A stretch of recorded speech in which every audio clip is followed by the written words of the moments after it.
Aí ela já falava mais um pouco comigo. Depois, lá pelo mês de julho, final de julho para agosto, um dia eu estava limpando o terceiro andar da casa, que eu detesto limpar a casa. Eu posso cozinhar para 1000 pessoas, lavar roupa, passar, mas limpar a casa me dá até depressão. Na minha casa eu não mexo em nada.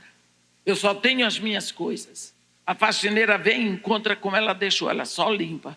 Para não ter que... Eu não consigo, eu não gosto. Bem, mas eu gosto de tudo limpo.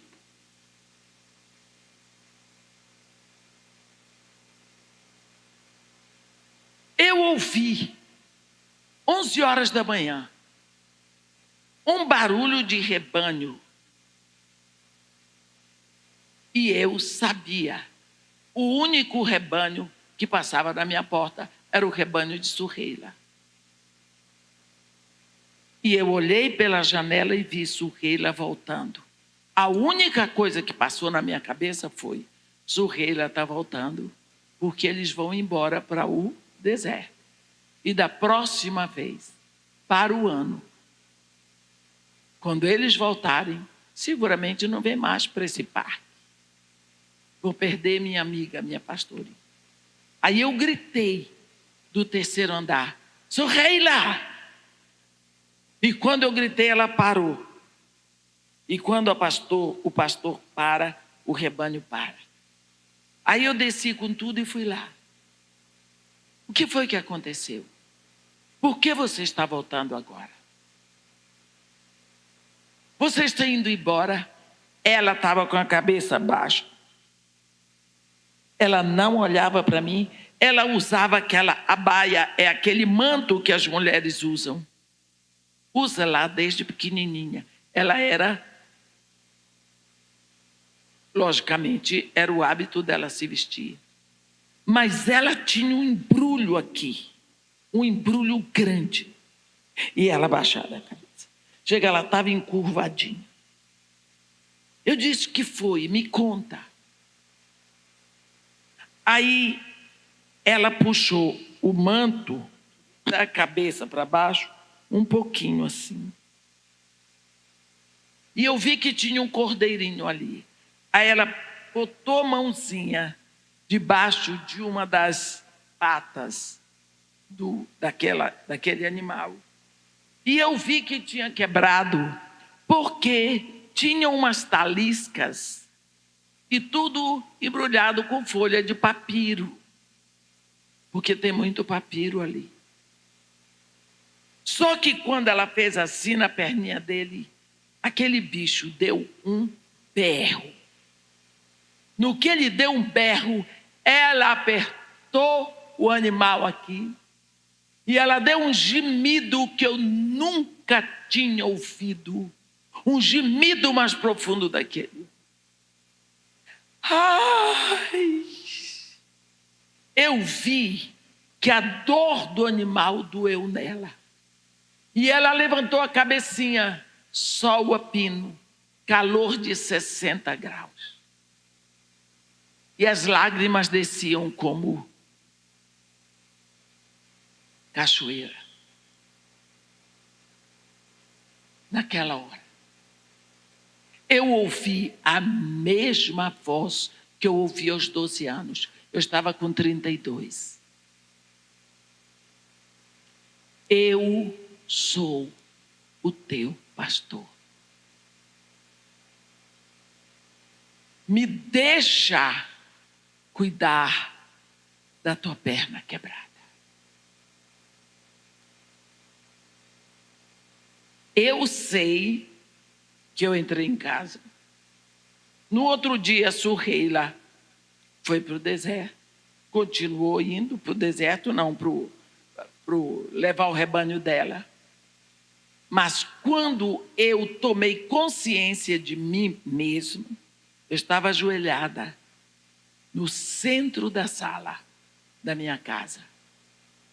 Há anos eu não orava. Há anos eu não me ajoelhava. Eu não tinha uma Bíblia.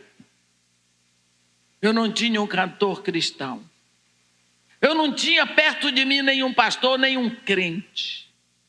E ali eu fiz a seguinte oração: eu sei quem é o Senhor. Se o Senhor me levar de volta para o Brasil, eu lhe prometo, eu vou fazer a sua vontade. Estávamos final de julho. No dia 22 de setembro começou a guerra Irã-Iraque. Do 3º para o 4º dia de guerra, nós conseguimos fugir pelo deserto para alcançar o Kuwait. Fiquei 6 meses no Kuwait e vim para o Brasil. A Petrobras pediu para o meu marido ficar servindo a Petrobras no Rio de Janeiro. Minha primeira aquisição foi uma Bíblia. Eu procurei onde existia uma igreja de língua inglesa que fosse anglicana, porque para mim, igreja tinha que ser anglicana. Parece que Deus só sabia falar inglês, porque os hinos que eu sabia eram em inglês até hoje. Até hoje eu continuo frequentando a igreja anglicana. Eu vou dizer para vocês, eu comecei a comer a Bíblia como nunca. Me rendi a Jesus Cristo. Um dia eu estava cantando no coral da igreja e o pastor estava pregando. E ele estava pregando naquele momento em que Jesus Cristo entra na casa de Simão, o fariseu. E de uma hora para outra, ele usou a palavra de Jesus: Simão, vês esta mulher? Só que quando ele disse, vês essa mulher, ele estava apontando para mim. Naquela hora eu senti como um raio de luz que entrou e me cobriu toda. A igreja ficou toda pegando fogo. E eu fiquei parada. Nunca mais eu fui a mesma mulher. A primeira vez que eu preguei, todos me convidaram. Meu marido não queria saber disso, porque mandou construir uma casa em Búzios e precisava ir para Búzios todo final de semana. Foi minha filha e meu filho que pediram a ele: papai, pelo amor de Deus, não. Pelo menos dá de 15 em 15 dias para nós irmos para a igreja, porque a minha filha passou a ser professora de escola dominical. E era assim, desse jeito. Só que, à medida que eu ia ficando cheia do Espírito, o meu relacionamento com meu marido ia piorando. Porque ele não queria saber. Um dia, eu fui convidada para fazer um curso de liderança cristã em Singapura. Ele disse para mim: eu não pago. Deus levantou um homem, não sei de onde, só sei que o sobrenome dele é Scott. E ele pagou $10.000. E eu fui. No segundo dia que eu estava lá, meu pastor e minha filha me chamaram. Meu marido tinha morrido. E eu, na véspera de ir, na nossa reunião de oração, eu entreguei literalmente o coração do meu marido a Deus, para Deus fazer uma obra. Eu nunca pensei que a obra que Deus ia fazer era essa. O coração dele explodiu. O sobrinho do meu marido, que é cardiologista, disse: nunca tinha visto uma coisa dessa. Mas a minha filha e meu pastor me pediram: fica aí.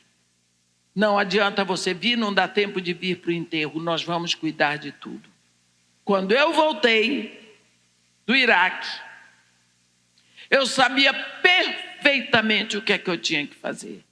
Na hora que eu recebi a notícia, eu estava com 43 anos.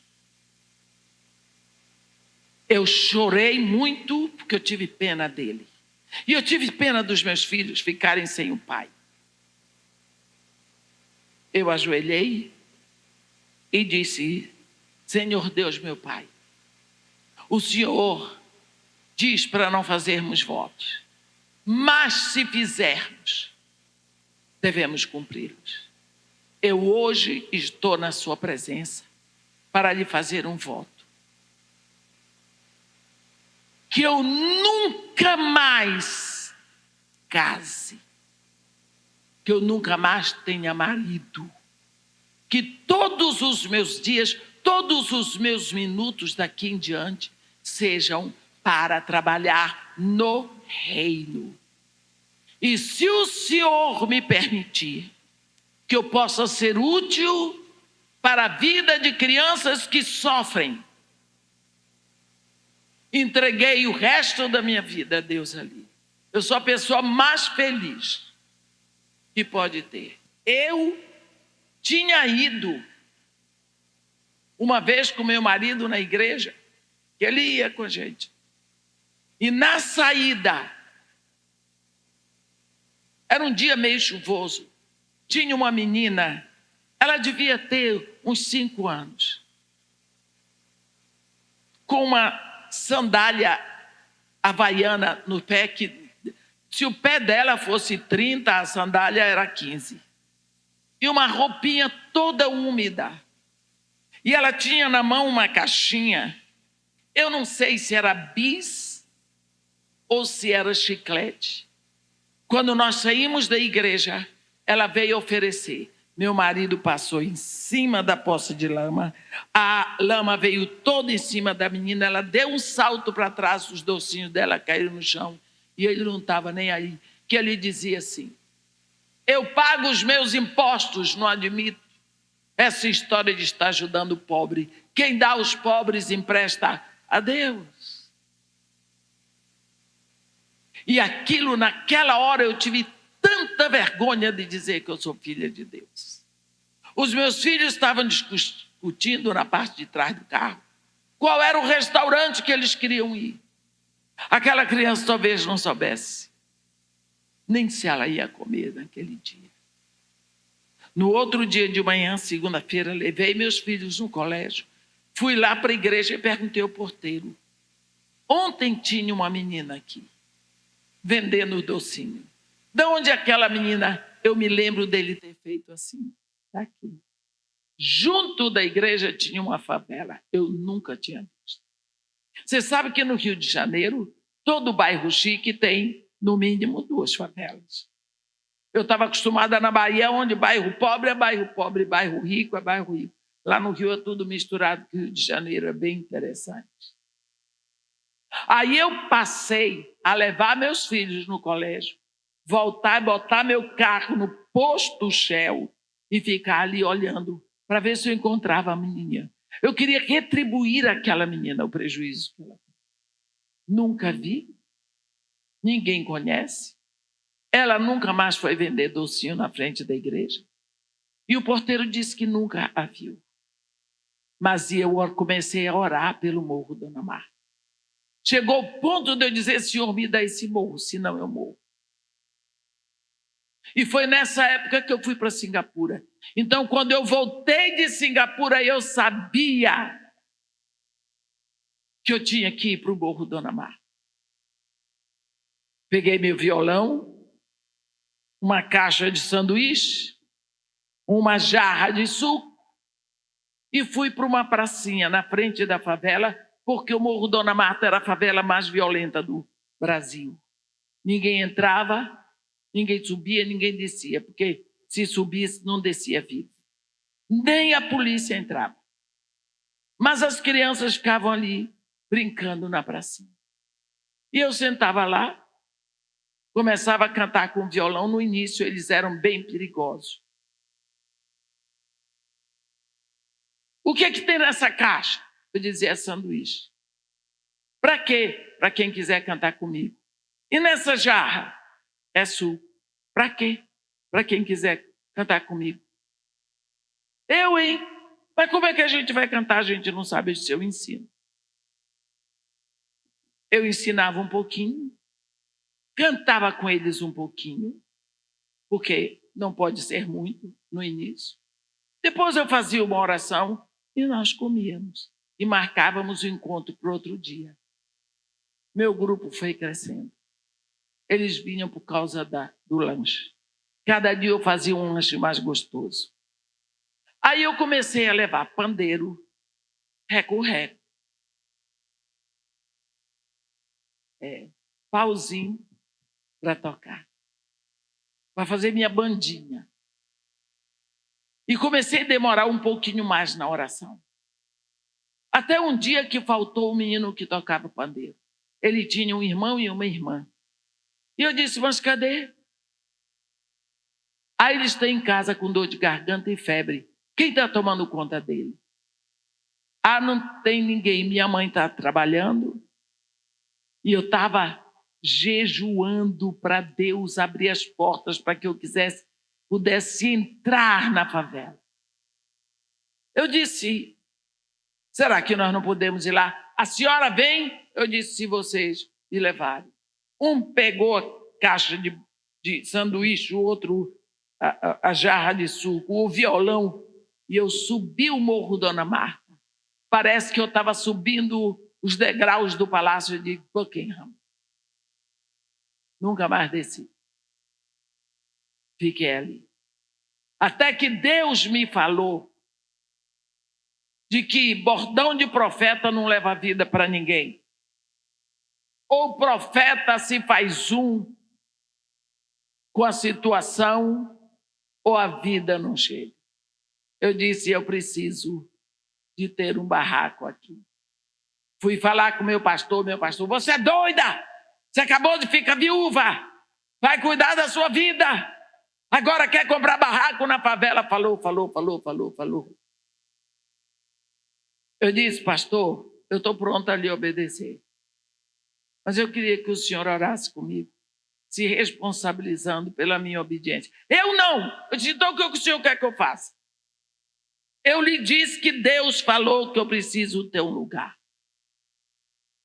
Mas eu só pensava barraco, porque tudo era barraco. Ele disse, faz o seguinte, eu não quero mais ouvir falar sobre isso. Eu vou tirar minhas férias com a minha família. Quando eu voltar da Inglaterra, nós voltamos a esse assunto. Tá bom? Eu disse, tá bom. Eu fui orar. E ele foi para a Inglaterra. Quando ele voltou, ele chegou segunda-feira, terça-feira era light service. Eu estava lá. Eu disse, seu pastor, como vai o senhor? Seja bem-vindo. Ele disse para mim, vem cá. Você orou, hein? Eu disse para ele, por quê? Ele disse, eu estava no escritório da British Airways, em Londres. Enquanto eu arrumava as nossas passagens de volta, saiu lá de dentro um piloto da British Airways que tinha servido aqui no Brasil pela British, vindo Inglaterra, Rio. E ele disse para mim, o senhor é o pastor daquela igreja inglesa que fica lá em Botafogo? Ele disse, sou. Daquela igreja da onde a gente vê a estátua do Cristo? Ele disse, é. Não tem de lado uma favela? Ele disse, tem. Eu quero que o senhor me faça um favor. Espera lá. Aí ele foi lá dentro e trouxe o envelope e disse para o pastor assim, eu quero lhe pedir que o senhor entregue esta oferta para uma mulher que está querendo começar um trabalho lá com crianças.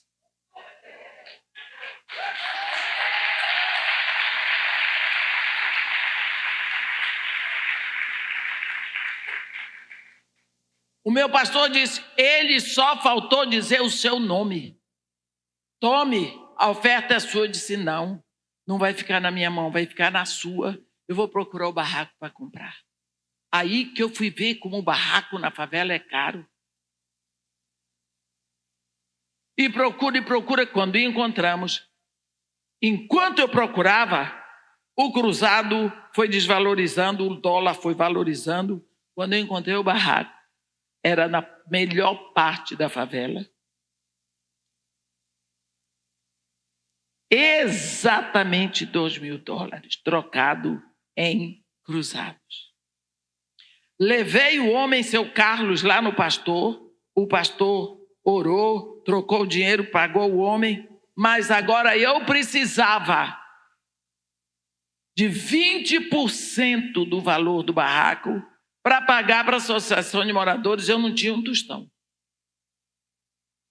Aí, no outro dia, eu vou para a associação de moradores. Estava na frente um homem chamado Moacir. Seu Moacir. Eu disse para ele: bom dia, seu Moacir. Ele disse: bom dia. Eu disse: seu Moacir, eu estou aqui. Ele disse: eu já sei. A senhora comprou o barraco do seu Carlos. Eu disse: é.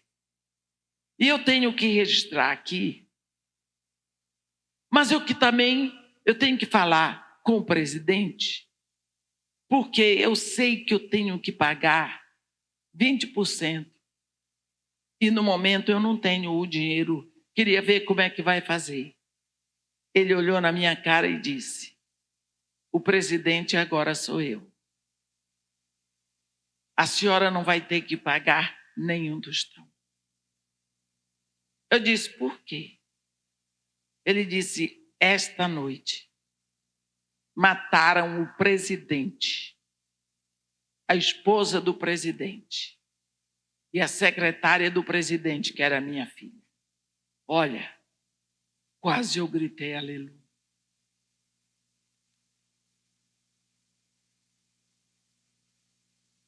E a filha dele tinha morrido. Comprei o barraco. Eu estava numa alegria.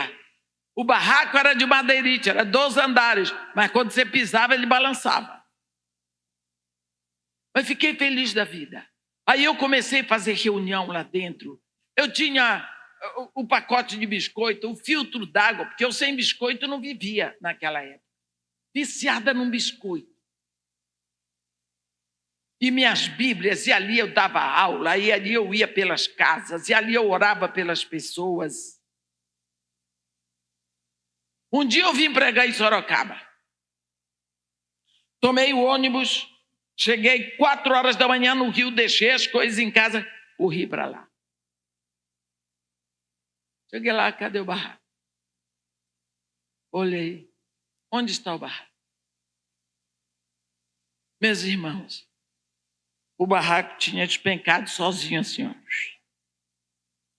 Não foi arrebatado, não, despencou. Era a época da minha vida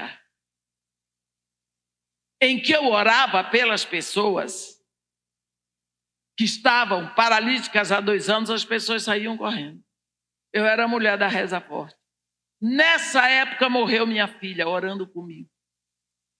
Deus me ensinando, viu? É você que cura, não. Sou eu.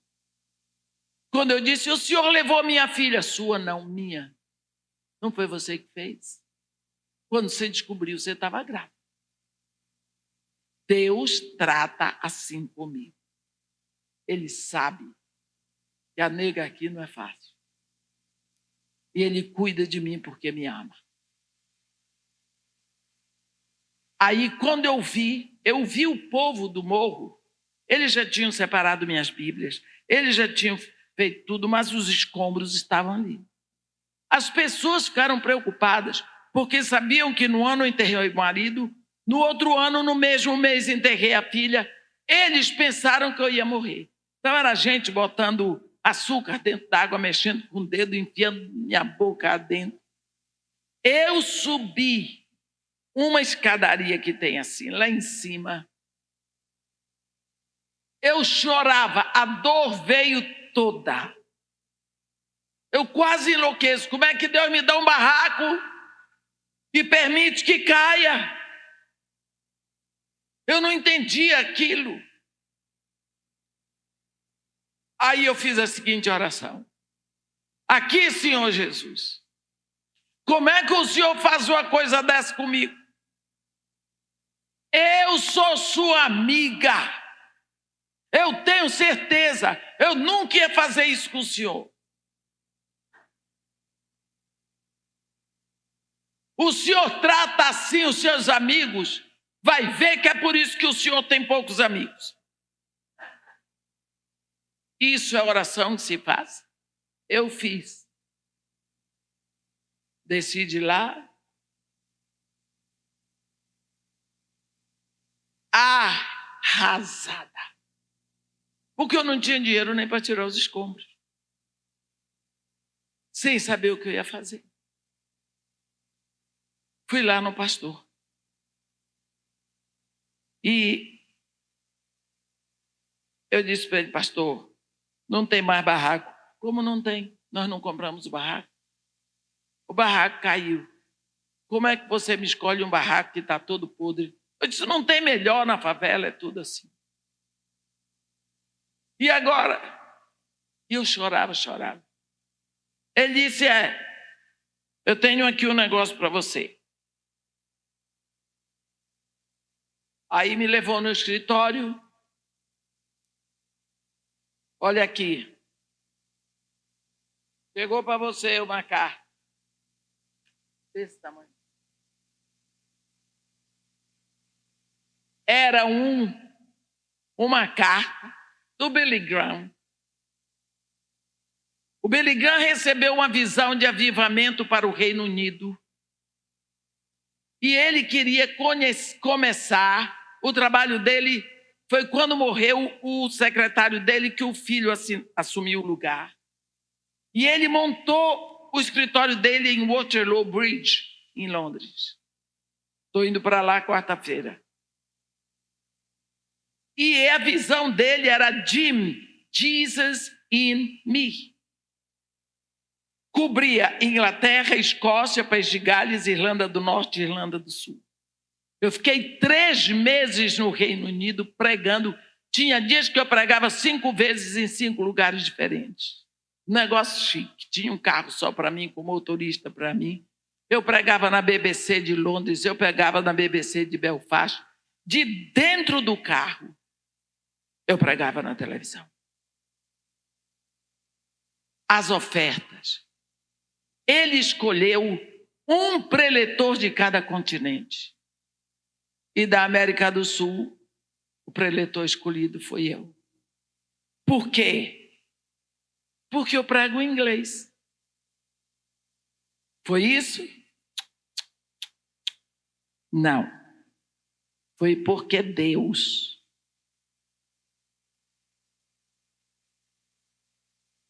foi que nós lemos. Deus escolheu as coisas loucas do mundo para envergonhar os sábios. E escolheu as coisas fracas do mundo para envergonhar os fortes. Deus escolheu as coisas humildes do mundo e desprezadas. E aquelas que não são, para reduzir a nada as que são. Deus não escolheu muitos de nobre nascimento. Então, primeiro jantar que eu fui, eu recebi um cheque de 5.000 libras esterlinas. Eu depositava as ofertas na conta da minha igreja em Londres. Meu pastor pegava o dinheiro aqui, mandou tirar os escombros, comprou mais 2 barracos do lado, começou a construir o que hoje é a casa de Maria e Marta. Quando eu voltei, a casa estava praticamente pronta. Eu mandei pintar a casa de branco, ainda ganhei um carro, com as janelas e portas azuis. Eu disse, eu quero um culto de gratidão para a inauguração. No culto de gratidão, eu passei a noite lá. Sabe como é? Festa de pobre. Tem feijoada, macarronada, tem mungunzá, canjica, bolo de tudo. Né? E eu passei a noite fazendo coisa e cozinhando. Eu gosto de cozinhar, porque todo gordo gosta de comer. Então, quando você gosta de comer, você gosta de fazer. E eu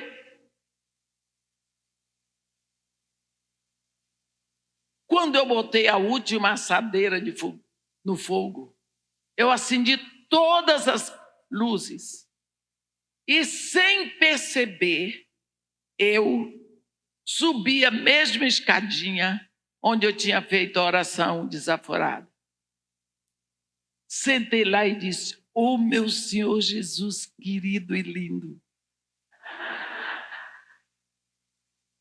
olha o que é que o Senhor fez. Eu quero entregar nas suas mãos cada criança que entrar ali, cada grão de arroz." Aí eu fui deixando. Quando eu parei, eu ouvi a mesma voz que eu tinha ouvido aos meus 12 anos, que eu tinha ouvido junto com a pastorinha, a mesma voz.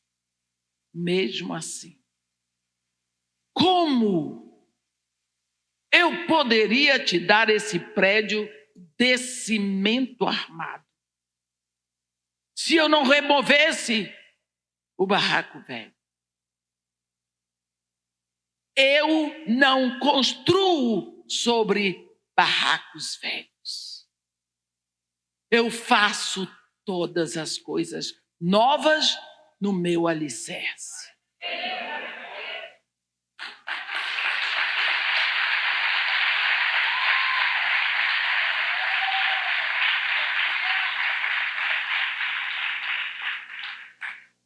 E lá dentro do meu coração, eu disse: Senhor, esqueça tudo aquilo que eu disse. Na hora, o Espírito disse dentro de mim: o barraco velho era você. Tem que morrer. Tem que ser retirada, para que a construção de Deus se faça. Então eu disse para ele: Senhor, continue arrebentando. Continue fazendo a sua obra. Nunca se importe com as minhas lágrimas. Só uma coisa eu lhe peço: que eu nunca venha me apartar do Senhor. Porque a pior coisa que existe é desprezarmos a sua presença. E eu não sabia que a casa de Maria e Marta, porque é fé e obras, ia ficar do jeito que ficou. Até hoje, Deus me deu um ministério que a primeira vez que eu fui chamada para uma conferência onde eu ia dizer como é o curso de liderança cristã em Singapura. Eu cheguei lá para falar como era o curso lá em Singapura. Saí de lá com 16 convites para pregar. Nunca mais a minha agenda teve folga. Há 30 anos. Não tem folga na agenda. É porque eu sou bacana? Bem, eu sei que eu sou bonita. Se eu não disser, ninguém diz, tem que dizer. É que Deus me levantou para trabalhar, para ganhar o dinheiro, para sustentar as crianças. Porque a minha pensão eu tenho. Meu marido era engenheiro nível 4 da Petrobras. A pensão que eu tenho dá para eu viver fartamente. Mas eu preciso prover. Foi isso que eu pedi a ele. Que me desse o privilégio de trabalhar para prover necessidade de crianças que vivem em condição de risco. E Deus tem me abençoado.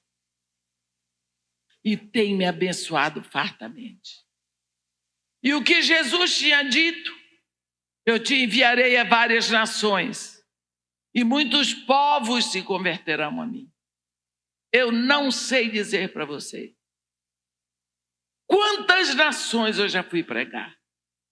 Bem, semana que vem eu viajo quarta, eu prego quinta, sexta, sábado e domingo na Inglaterra, e segunda eu já prego, eu já venho para o Brasil.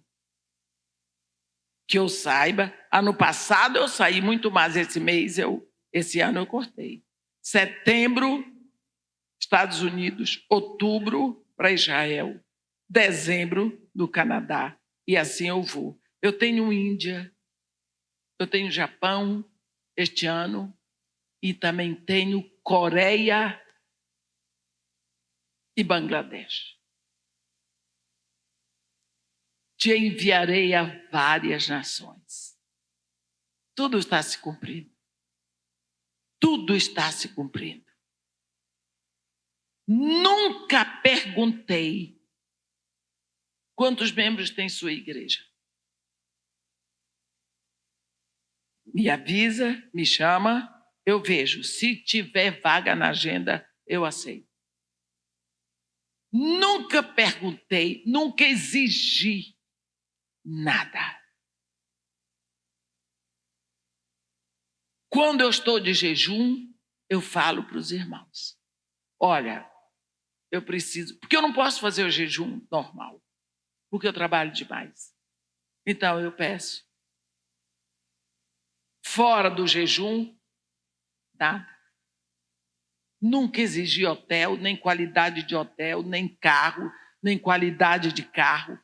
Nunca, nunca, jamais. E Deus tem levantado, através do meu trabalho, um sustento que nunca faltou nada da casa de Marimar. Eu tenho 6 funcionários, todos de carteira assinada, pagando todos os encargos sociais. Toda a roupa que as crianças vestem, desde a roupa interna, cuequinha, calcinha, tudo, sapato, meia, tudo, material escolar, só eu que dou. Então, não posso dizer que as ofertas são tão pequenas, mas eu conheço o milagre de Deus. Mas eu não vou ao salão para fazer unha, nem cabelo, nem nada disso. E, na maioria das vezes, tudo que eu tenho eu ganho, até o carro. Até o carro eu ganho. Porque quem cuida de mim é o meu Senhor. O que eu quero dizer para vocês é o seguinte, para terminar. Há 5 anos atrás, morreu minha irmã, uma irmã minha que era dentista. E ela foi morrer no Rio. Porque ela descobriu a doença no interior do Pará, foi para lá, morreu. E nós tivemos que transportar o corpo para o interior do Pará. Foi meu filho e eu nunca tinha feito isso, nem meu filho. Meu filho é dentista, dá aula na universidade, a esposa dele é dentista também. Fizemos tudo. Levamos corpo, fizemos tudo. No dia do enterro, que foi de manhã, foi o dia seguinte que chegou o corpo, eu disse, olha, enquanto vocês ficam aqui conversando, eu falei com os meus irmãos, eu sou caçula temporã. Eu disse para vocês que quando eu nasci, meu irmão ia fazer 21 anos, o mais velho. Eu vou logo pagar a funerária, as flores, tudo mais. Porque o meu filho foi dormir, nós não tínhamos dormido a noite toda. Quando eu voltei, que eu entrei, eu vi o meu irmão mais velho, Ronald Hazelmary, Cedric, o segundo, David, o terceiro, Owen e Agnes. Sentados, olhando para mim. O rosto é de quem tinha chorado, sim. Mas eles olharam para mim de vez. Eu disse, ei, vocês estavam falando de mim. E pode dizer o que é que vocês estavam falando. E o meu irmão Owen disse para mim, Edi, que eles me chamam assim, Edi, que era assim que papai chamava. Nós estávamos falando aqui. O que seria de nós hoje se tu não tivesses nascido?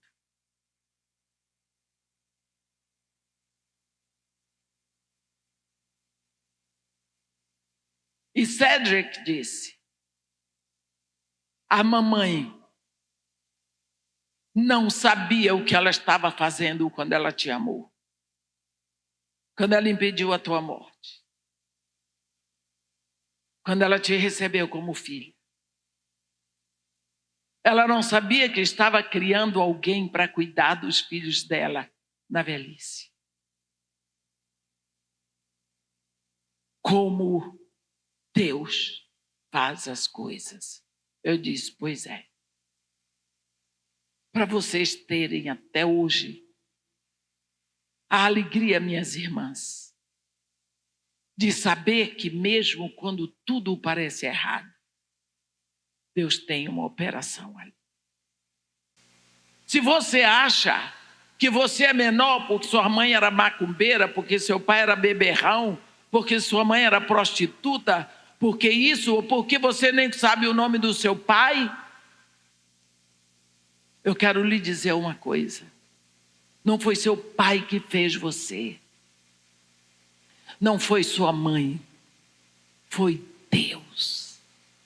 E todas as vezes que Deus faz alguém, Ele tem um propósito. E o propósito é sempre para a glória dEle. Mas quero falar também com você. Quem sabe você não aceita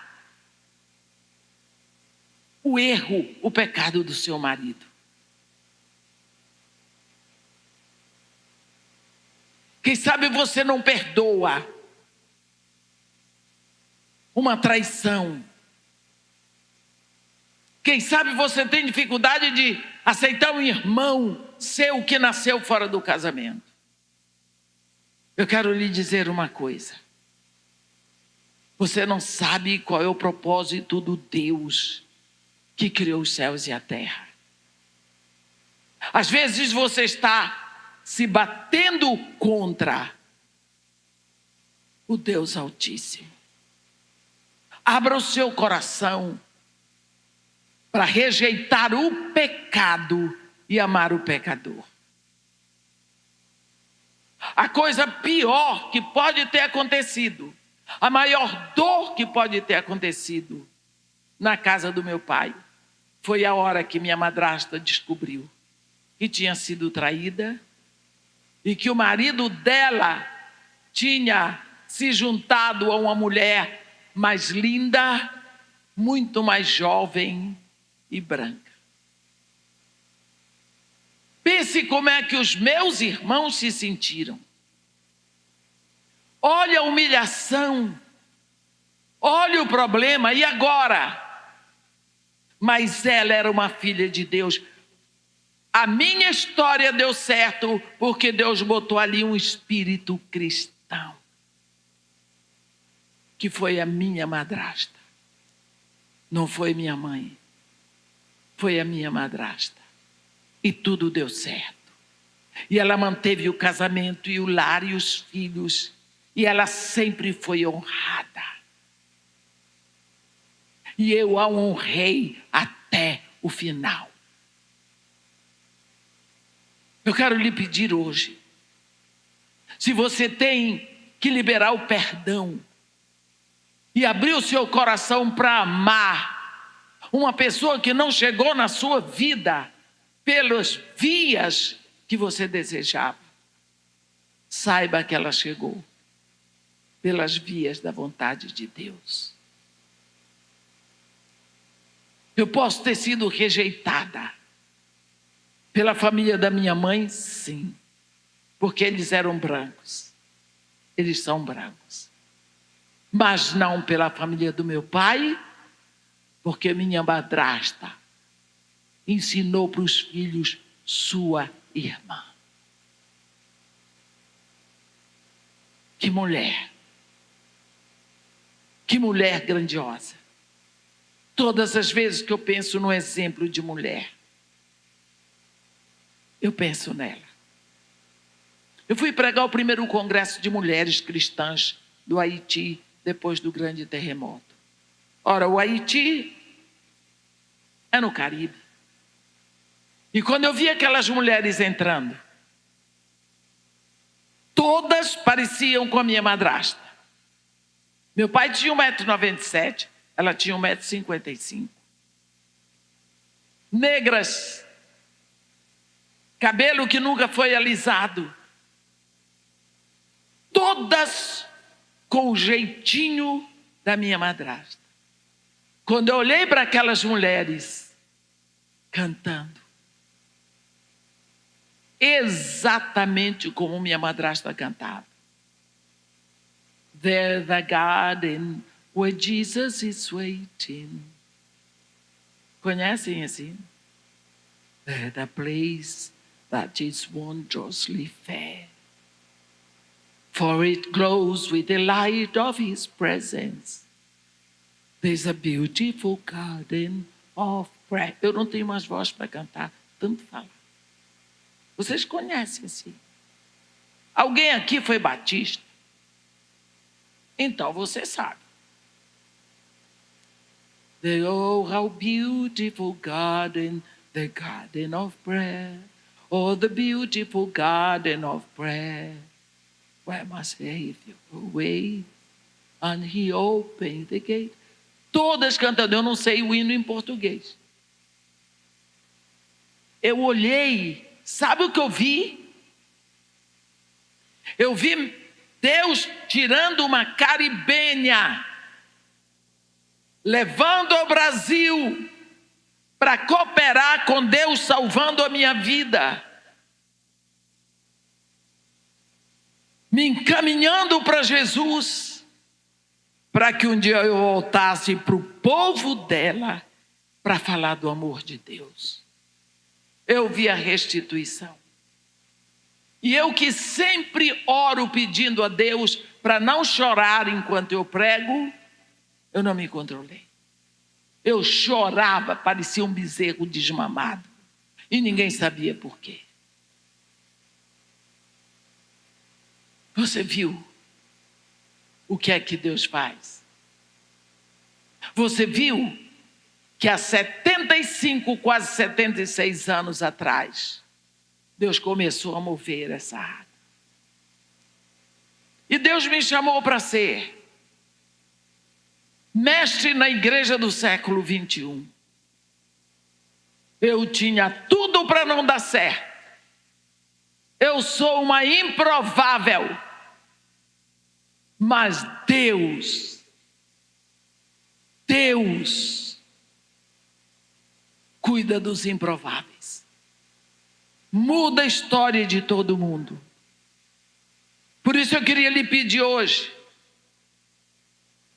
O meu testemunho não é um testemunho de quem veio das drogas, de quem veio da prostituição. Nunca tive outro homem. Nem antes, nem durante, nem depois do casamento, nem quero. Também ia ser bonito querer agora.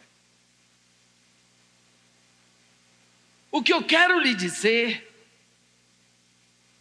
é que eu vim do império das trevas, eu vim de um câncer horrível chamado orgulho, soberba, vaidade. Por quê? Por causa de uma dor e uma ferida maior que existia lá dentro. Nós precisamos abrir os olhos para não estarmos paparicando orgulhosos dentro da igreja e botando para fora os adúlteros. Ficamos dentro da igreja com os invejosos, os ciumentos, os maledicentes. Mas se alguém caiu em adultério, chuta. Fazemos distinção entre pecado e pecado. É preciso que nós saibamos que o princípio do Evangelho é o amor. E o meio do Evangelho é o amor. E o objetivo do Evangelho vai ser sempre o amor. Eu não vou pedir para vocês virem aqui na frente para eu orar. Mas eu queria que vocês ficassem onde vocês estão. E se for possível, concordem com a oração que eu vou fazer. Pode ser que você não esteja precisando disso você pessoalmente. Mas pode ser que tenha alguém aqui que precise. Porque eu fui rejeitada pelo meu pai. Porque eu fui rejeitada pela minha mãe. Porque meus irmãos me maltrataram e não me aceitaram. Porque a família do meu pai não me aceitou. Porque a família da minha mãe não me aceitou. Quem lhe fez foi Deus e não é da conta deles. Seu pai não sabe fazer este microfone. Sua mãe não sabe fazer essa garrafa d'água. Como é que eles iam fazer você? Gostei da frase da Renata.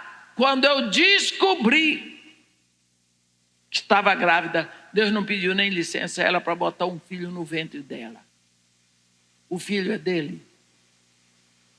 A fabricação é dele. Ele é o fabricante. Não importa de que ventre você veio, e que lugar e de que jeito, mas Deus está dizendo: botei você nessa situação porque eu sou todo poderoso, eu dou conta. E você está aqui. Eu estou aqui. E Deus não está dando conta? Contra a vontade de todos e de tudo, nós sobrevivemos, porque somos feituras de Deus. Ó Senhor Deus, nosso Pai, desde toda a eternidade o Senhor é Deus. O Senhor criou os céus e a terra e todos os universos visíveis e invisíveis. O Senhor é o único Deus, que é Jeová Elohim, o Deus que tem em si todo o poder da criação. E quando o Senhor decide trazer uma vida no ventre de uma mulher, a decisão é sua e nós louvamos o Senhor pelas suas decisões. Queremos glorificar o seu nome nesse momento, porque o Senhor nos criou, cada um de nós, com um propósito. E nós não temos o direito de rejeitar os outros. Nós não temos o direito de dizer onde alguém deve nascer ou como, porque é o Senhor que decide. E neste momento nós queremos lhe pedir perdão, ó Pai. Nós queremos lhe pedir perdão porque nós rechaçamos pessoas que não nascem nos moldes que nós desejamos. Nós queremos lhe pedir perdão porque temos criticado a sua obra, porque não concordamos com os seus métodos, porque achamos que o Senhor confunde as coisas. Queremos lhe pedir perdão e lhe pedir, ó Pai, abre o nosso coração. Abre o nosso coração. Sabemos que o nosso coração é tão ruim que não pode nem ser consertado, mas o Senhor diz: eu te darei coração novo e porei dentro de ti espírito novo. Tirarei de ti o coração de pedra, colocarei em ti o coração de carne e farei que andeis no meu caminho. E neste momento nós nos rendemos. Senhor, perdão, porque rejeitei, porque não aceitei, porque não perdoei. Eu te peço que neste momento, ó Pai, tu estendas a tua mão sobre a pessoa que foi rejeitada por mim. Que o Senhor cure a minha língua pelas palavras que eu disse. Que o Senhor derrame sobre essa pessoa o seu óleo santo, para que ela possa me perdoar, para que sejam curadas as feridas dela e as minhas também.